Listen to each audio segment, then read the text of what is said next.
Welcome to YK TV. నేను మీ అనుష. అధికారంలో ఉన్నప్పుడు ప్రజల గురించి పట్టలేదు, కార్యకర్తలు అంటే విలువలేదు, నేతలంటే లెక్కలేదు. కానీ ఇప్పుడు మాత్రం 2.0 అంటున్నారు. ఎస్, ఇదంతా జగన్ 2.0 యాప్ గురించే. కార్యకర్తలు నాయకుల మధ్య నేరుగా సంబంధాలు కొనసాగించేలా వైసీపీ ఈ యాప్ విడుదల చేశారు. క్షేత్రస్థాయిలో కార్యకర్తలు ఎదుర్కొంటున్న సమస్యలు, ఇబ్బందులను నేరుగా పార్టీ దృష్టికి తీసుకెళ్లే అవకాశంతో పాటు రాజకీయ వేధింపులు, ఇతర సమస్యలపై కార్యకర్తలు వివరాలను నమోదు చేసుకునేలా డిజిటల్ డైరీ సదుపాయాన్ని కూడా అనుసంధానం చేశారు. అయితే జగన్ 1.0లో ప్రజల గురించే ఆలోచించానని, ఇప్పుడు కార్యకర్తలను పట్టించుకుంటానని జగన్ హామీ ఇస్తున్నారు. మరి 1.0లో జగన్ గొప్పగా పాలించి ఉంటే ప్రజలు 5 ఏళ్లకే మార్పు ఎందుకు కోరుకున్నారనేది అర్థం కాని ప్రశ్న.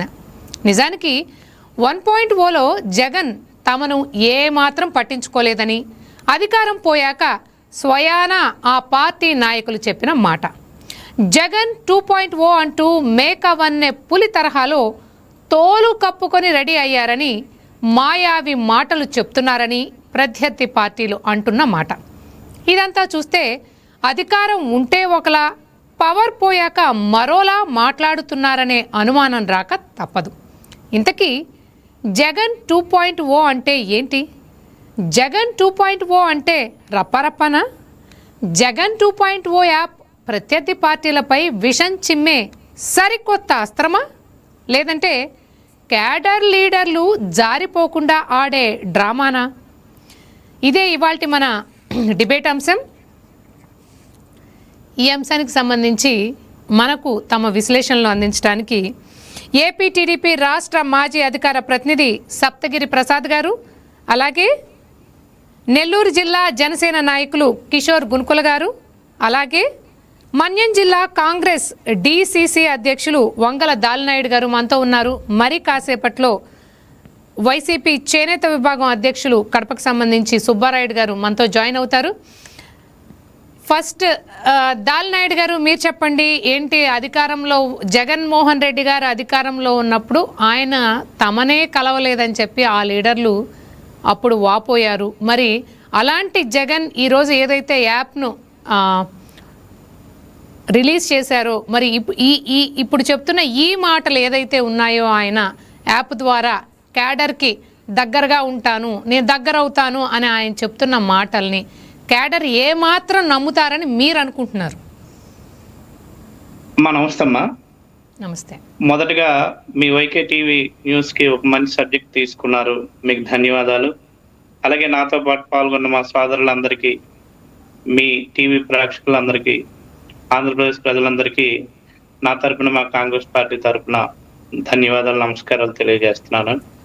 మన పెద్దలు ఒక మాట చెప్పారమ్మా, బాధపడితే కానీ బోధపడదని. అది అందరికీ తెలిసిందే. వైసీపీ ఓడిపోయి కూటమి అధికారంలోకి రావడానికి ప్రధాన కారణం ఏంటంటే, అధికారంలో ఉండేటప్పుడు శ్రీ జగన్మోహన్ రెడ్డి గారు పార్టీ కార్యకర్తల్ని ఎవరైతే జెండాను మోసారో క్షేత్రస్థాయిలో, అంటే ఓటర్ని పోలింగ్ బూత్కి తీసుకువెళ్ళి ఓటు ఎవరైతే వేయిస్తారో కార్యకర్త అన్నటువంటి వాడు కీలకం అన్న. ఏ పార్టీ అయినా, అది కూటమిలో ఉన్న బీజేపీ, టీడీపీ, జనసేన కానివ్వండి, మా పార్టీ కాంగ్రెస్ కానివ్వండి, వైసీపీ కానివ్వండి. యాక్చువల్గా ఏం జరుగుతున్నాయి ఏంటంటే, అధికారంలోకి రాకముందు అంతా కూడా అధికారం కోసం క్షేత్రస్థాయిలో ఉన్నటువంటి కార్యకర్తల్ని, వాళ్ళని బాగా ఉసిగొలిపి, వాళ్ళని చెప్పాలంటే మాట్లాడవచ్చు లేదని వాళ్ళని వాడుకుంటున్నారు. నాకు తెలిసి నేను క్షేత్రస్థాయిలో జెండా పట్టుకున్నటువంటి కార్యకర్త నుండి వచ్చాను. నేను కార్యకర్తగా ఉండేటప్పుడు ఎక్కడో మనకి శ్రీశ్రీ గారు అన్నట్టు కనిపించిన ఏ తీవ్ర శక్తిలో నడిపిస్తే నడిచే మనుషులు ఈ కార్యకర్తలందరూ కూడా. అదంతా అజ్ఞానం, ఆకలి మీద జరుగుతుంటది. ఇద్దరు అన్నదమ్ములు కొట్టుకుంటారు. ఎక్కడో చంద్రబాబు నాయుడు గారు ఉంటారు, ఎక్కడో వైఎస్ జగన్మోహన్ రెడ్డి గారు ఉంటారు, ఎక్కడో శర్మిల గారు ఉంటారు. కానీ ఇక్కడికి వచ్చేసరికి ఏమవుద్దంటే, సొంత అన్నదమ్ములే కొట్టుకోవడం, ఒకరికొకరు గోడలు కట్టుకోవడం, ఒకరికొకరు కేవలం నాయకుల కోసం. అంత పగడ్బందీగా చేసి తమ ఫ్యామిలీస్ ని విడిచిపెట్టి కుటుంబాలను ప్రక్కన పెట్టి సమయం అంతా ఆస్తుల్ని దారబోసి పొలాలు అమ్ముకొని నానా యాతన పడి చివరికి కేసులు తెచ్చుకున్నటువంటి కార్యకర్తల్ని అధికారంలోకి వచ్చేసరికి నాయకులందరూ ఎవరు పట్టించుకునే పరిస్థితి ఉండదమ్మా.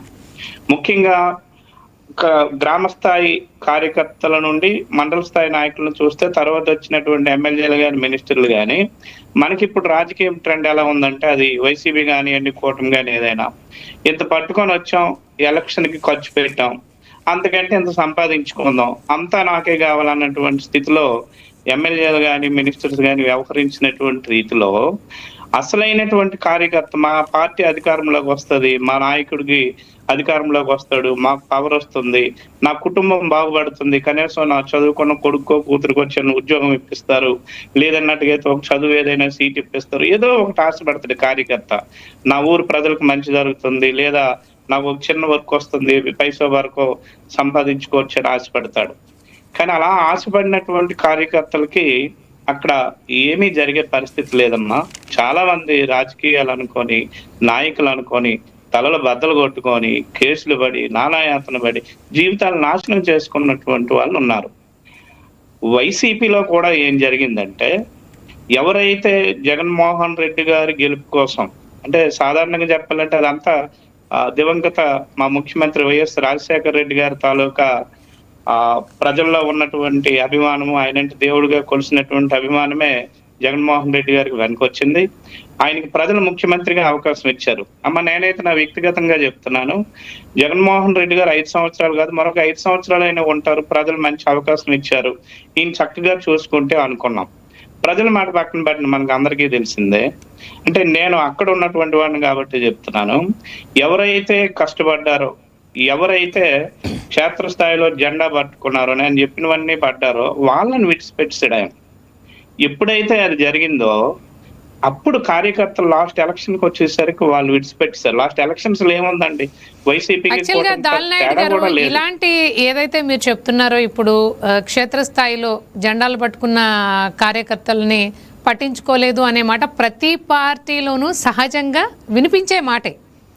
ప్రతి పార్టీలో కూడా ఇలాంటివి ఉంటాయి. కూటమిలో కూడా జరుగుతుంది. అది కూటమిలో కూడా చాలా మంది కార్యకర్తలు ఏమవుతున్నారంటే చాలా ఇబ్బందులు పడుతున్నారు, మమ్మల్ని పట్టించుకోలేదు, చాలా జెండాలు పట్టుకొని ఓట్లు వేయించి తగువులకు వెళ్ళి నానాయాతన పడ్డ మమ్మల్ని పట్టించుకోవట్లేదు అనేది నేను ఓవరాల్ గా చెప్తున్నాను. ఇక్కడ పార్టీ మా అయితే ఇక్కడ మనం చూడాల్సింది ఏంటంటే ఖచ్చితంగా ఈ వైఎస్ఆర్సీపీలో కూడా జగన్మోహన్ రెడ్డి గారు అధికారంలో ఉన్నప్పుడు ఆ సొంత పార్టీ ఎమ్మెల్యేలను కానివ్వండి సీనియర్ లీడర్లను కానివ్వండి ఎవరిని కూడా ఆయన కలవడానికి అనుమతి లేదు, కలిసే అవకాశం లేకపోయింది. ఎందుకంటే ఆయన చుట్టూ ఉన్న కోటరీ కానివ్వండి లేకపోతే కింది స్థాయి నాయకులు కూడా ఎమ్మెల్యేల సంగతి పక్కన పెట్టండి, వాళ్ళే మొత్తుకున్నారు మాకు జగన్మోహన్ రెడ్డి గారి అపాయింట్మెంట్ దొరకలేదు అని.